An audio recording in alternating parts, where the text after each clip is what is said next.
Ang bawat alahas po ay may kanya-kanyang tatak, may kanya-kanyang karat. At merong original, meron din pong fake na tatak. Kailangan alam natin kung paano natin malalaman, kung paano tignan, kung original ba ang tatak ng isang alahas, sapagkat sa tatak pa lamang, ito ay napaka-importante bilang isang mamimili ng alahas. Lamang ang may alam.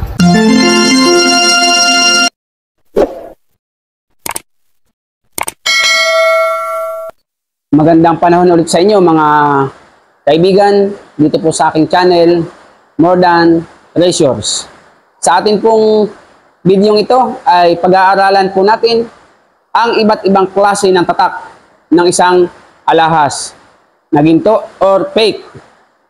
Sapagkat napakahalaga po sa isang tao, lalo na po kung ikaw ay mahilig sa alahas, mahilig ka pong bumili ng alahas, wala ka namang alam kung paano tignan ang isang alahas kung original, ito po ay pinaka-basic na ituturo ko po sa inyo.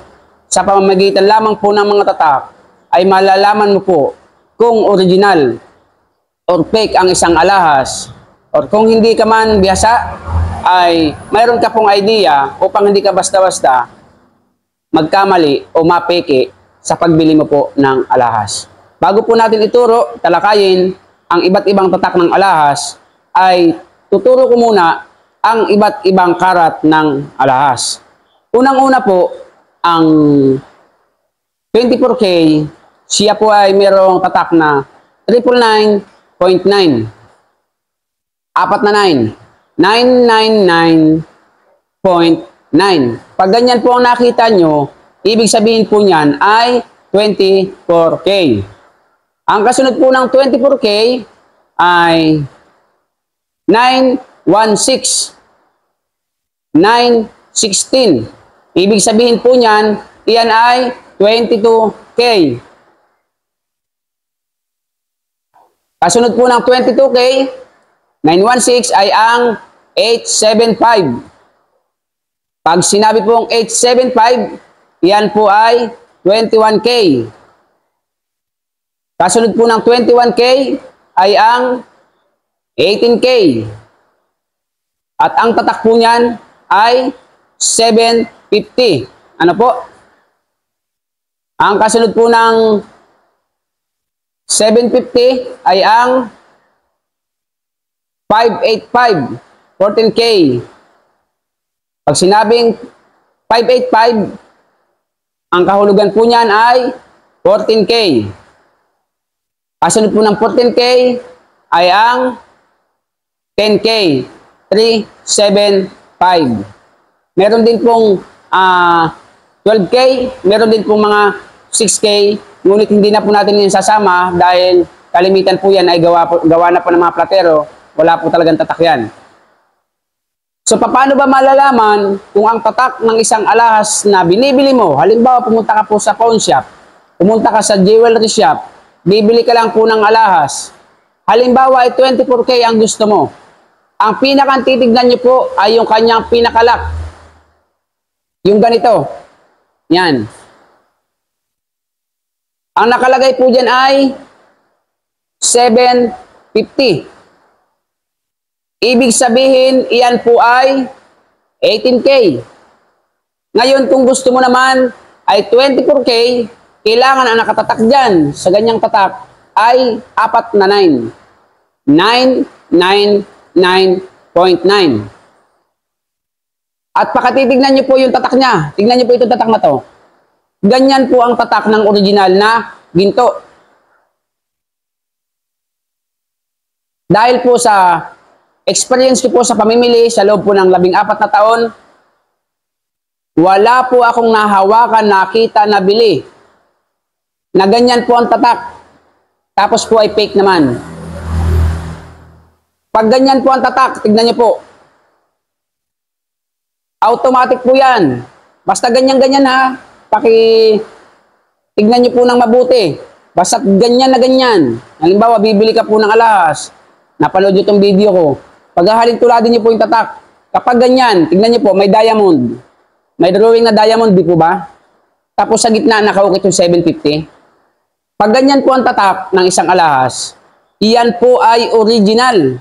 Kahit hindi mo na pakilatis sa pawn shop, kahit wag mo na pong dalhin sa magkikilatis ng gold, basta ganyan po ang tatak, wala pong peke niyan, yan po ay original. Genuine po yung gold dyan. Tignan niyo po ito, mga genuine na tatak. Pero, kung ang tatak po naman ay ganito, tignan niyo po, kung hindi ka po marunong sa alahas, wag na wag ka pong bibili niyan. Kung wala ka pong gamit na asido at bato. Kasi sa ganyang mga tatak, nandyan po ang maraming fake na tatak. Sa dami ko pong experience, halimbawa, ganito tatak, 585 or 14K. Pag ganyan pong klase ang tatak niya, hindi po 4K, 14K yan, 585 yan, ay 14K na po yan. Sa dami ko po na-encounter. Minsan po, 10K lang. Kasi kaming mag-aalahas, pag ganyan ang tatak, hindi pa kami naniniwala dyan. Marami pong original na ganyan tatak. Pero marami din pong fake na ganyan tatak. Lamang, hindi po katulad ng ganito. may alam. Talagang genuine, wala pong fake na ganyang tatak. Ngayon, kung hindi ka naman sanay sa alahas, hindi ka talaga marunong tumingin. Kapag ganito ang bibilin mo, ganyan ang tatak, huwag niyo pong bibilin yan. Okay? Maliban na lang, ay siguro mas maganda, ipauri mo sa pawn shop. Na po. O talagang kumuha ka po ng magaling na alahero. Yung ang trabaho pinag-aalasa, hindi po yung nagkakarpintero. Kasi naranasan ko minsan, nakipagtalo sa akin. Magaling daw siya sa alahas, alam daw niya ang ginto. At hindi na lang humimik, sabi ko sa loob-loob ko lang, maniniwala akong magaling ka kung ang pinag-uusapan natin ay yung tibay ng buhos ng haligi ng bahay. Dahil ikaw ay karpintero, expert mo yan, alam mo ang timpla ng tibay niyan. Pero kung ginto, wag na po kayo may pagtalo sa isang alahero. Opo, totoo po yan. Dahil kung ano ka at kung anong trabaho mo, yun ang eksperto mo. Tama po ba? Kaya po, pagdating po sa alahas, pag ganito ang tatak, wag na wag niyo pong bibilhin. Wag ka pong maniwala sa, bili mo ito, galing itong Saudi, galing Amerika, galing ito sa mayaman, galing kay engineer, galing kay mayor, wala tayong pakialam. Kahit galing kay engineer yan, wala tayong pakialam. Kahit galing kay mayor yan, wala tayong pakialam kung saan lupalop ng mundo yan ang galing. Ang pinag-uusapan ay ginto. Okay? Hindi po yung pinanggalingan. Ang pinag-uusapan ay ginto. Kaya pag ganito ang tatak, kailangan marunong kang gumamit ng asido.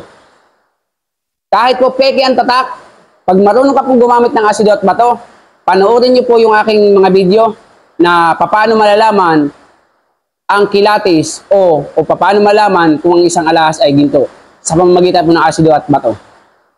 Pag ganyan, pass. Marami pong alahasan. Kahit po sa pawn shop tumingin ka po ng alahas. Halimbawa, gusto mo 18K. Ang titignan nyo po, ganito ang tatak. Pag ganyan ang tatak, halimbawa, 24K gusto mo, tapos ganito ang tatak. Matik po yan ha. Yan po ay original. Halimbawa, 22K, 916, ganito ang tatak. Automatic po yan, genuine. Halimbawa, 21K, ganito po ang tatak. Automatic, genuine. Halimbawa po, gusto mo, 18K, ganyan ang tatak, 750. Automatic po yan, original po yan. O kaya 14K, 585, ganyan po ang tatak. Yan po ay genuine. 10K, 375, ganyan po ang tatak. Yan po ay genuine. So, ganyan po ang mga original na tatak ng isang ginto. Ano po? Wag na po kayong kung ano-ano pang gagamitin nyo para lang malaman mong ginto. Isa lang po sasabihin ko sa inyo. Pag ito po ay tinandaan nyo po sa inyong isip na kapag bibili kayo ng alahas, kung hindi ka eksperto sa alahas, siyempre, kasi may mga taong mahilig po sa alahas Ang pinakang luho niya ay alahas. At ang luhong alahas, yan po ang pinakamagandang luho. Bakit? Binili mo ngayon, 2,000 ang gramo. Dumarating po yung time, nagiging 3,000 ang gramo. So pag isasangla mo, tubo ka pa. At kung sakali mang hindi mataas ang gold, kung magkano binili, halos bumabalik po talaga. Kaya napakalaki pong investment ng gold. At higit sa lahat, ang gold po ay may magandang health benefits sa katawan ng isang tao. Panoorin niyo po yung mga benepisyo ng gintong alahas sa katawan ng isang tao. Nasa video ko din po yan. So nawa po ay natuto po kayo sa ating mga pinag-usapan, sa ating pinag-aralan, kung paano po malalaman ang tatak ng tunay na ginto. Kapag ka po, kwintas, andyan po sa malapit sa lock, yung pinakang ring. Minsan nasa lock mismo ang tatak. Kapag po sing-sing, nasa loob, nakaukit yan. Kung walang tatak, huwag ka na pong maniwala sa masasalap na salita kung saan-saan ang galing yan. Basta ang sundin niyo po itong aking tinuro, tatak. Ano po, kung ayaw nyo mapeke, dun ka po sa tatak. Original na tatak. So, see you po on my next video. Nawa po sa mga hindi pa nakasusunod, pakisusunod nyo naman po ako kung napadaan ko lang sa channel ko. Tapos pakipindot nyo po yung notification bell, pakilagay nyo po yung all para update po kayo sa lahat ng aking video. Pangako ko sa inyo, bibigyan ko kayo ng magandang video na ayon lamang sa aking kakayahan, ngunit po may katotohanan. Ano po? At kung magugustuhan mo, pakilike nyo po, pakishare sa mga kaibigan. Kung may mga request at katanungan, paki-comment na din po. Okay? Doon po sa aking taga-subaybay, sa kaibigan nating isa, nagtanong po siya, magkano daw po ba ang gramo ngayon ng palladium? Meron daw po siyang palladium, 1.8 grams. Ang presyo po ng palladium ay 2,000 po ang isang gramo. Mas mataas po ang palladium kaysa platinum. Shout out po sa iyo, kaibigan. At see you on my next video, mga kaibigan ko. God bless. Lamang ang may alam.